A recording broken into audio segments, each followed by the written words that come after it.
ఈరోజు పూరి ఆలు కుర్మా ఎట్లా వేసుకోవాలో చూపిస్తాను. చాలా అంటే చాలా టేస్టీగా ఉంటుంది. సో చూసారు కదా, పూరీలు చేసినంతసేపు వరకు కూడా అట్లాగే పొంగి ఉంటాయి. మరి దీని కాంబినేషన్గా ఆలు కుర్మా ఎట్లా వేసుకోవాలో చూపించాను. చాలా టేస్టీగా ఉంటుంది. వీడియో మొత్తం చూసి డెఫినెట్గా ట్రై చేయండి. ఇంకా ఫస్ట్ అయితే గ్రైండర్ జార్ తీసుకొని ఇందులో మీరు ఎంతైతే కారం తింటారో అన్ని పచ్చిమిర్చీలు, అలాగే చిన్న అల్లం ముక్క, ఒక 5-6 ఎల్లిపాయలు వేసుకొని ఇట్లా మంచిగా మెత్తగా పేస్ట్ లాగా చేసుకోండి. ఇంకా దీన్ని ఒక గిన్నెలో వేసేసుకొని ఇంకా అదే జార్లో ఒక చిన్న కప్పు దాకా పచ్చి కొబ్బరి ముక్కలు.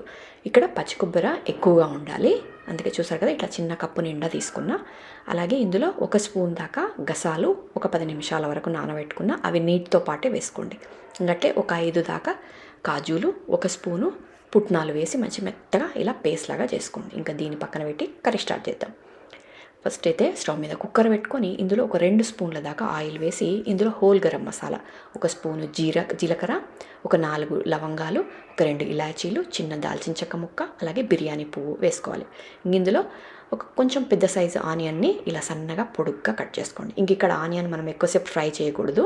ఇంక ఇమ్మీడియట్గా పసుపు వేసేసి కొంచెం కరివేపాకు, అలాగే మనం పేస్ట్ చేసి పెట్టుకున్న పచ్చిమిర్చి వేసి జస్ట్ ఒక్క నిమిషం పాటు అట్లా ఫ్రై చేసుకున్నాక ఇందులో మనం కట్ చేసి పెట్టుకున్న ఆలుగడ్డ, అలాగే ఒక 2 టమాటాలు, అలాగే ఇందులో బఠానీలు కొన్ని ఎక్కువ వేసుకోండి, టేస్ట్ బాగుంటుంది. ఇంకట్లాగే మనం చేసి పెట్టుకున్న పేస్ట్ ఇవన్నీ వేసి కలిపేసుకొని ఒక్క నిమిషం పాటు నూనెలో అట్లా ఉడికించుకున్నాక ఇంకా నీళ్లు పోసేసి నీళ్లు మంచిగా మన ఆలుగడ్డలు అన్నీ మంచిగా మునిగేంత వరకు పోసుకోవాలి. ఇందులో కొంచెం కొత్తిమీర కూడా వేసుకొని మూత పెట్టి ఒక 2 విజిల్ పెట్టుకోవాలి.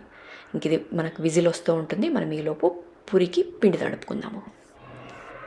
సో డెఫినెట్గా ట్రై చేయండి. ఈ కుర్మా అయితే చాలా అంటే చాలా టేస్టీగా ఉంటుంది. అందరూ చాలా ఇష్టంగా తింటారు. ఇంకా మరి పిండి తడుపుకోవడానికి గిన్నె పెట్టుకొని ఇందులో 1.5 కప్పు దాకా మైదా పిండి, 2 కప్పుల గోధుమ పిండి, అట్లాగే 2 స్పూన్ల దాకా ఉప్మా రవ్వ, మనం రెగ్యులర్గా ఉప్మా వేసుకుంటాం కదా బాంబే రవ్వ, అది 2 స్పూన్లు ఖచ్చితంగా వేసుకోండి.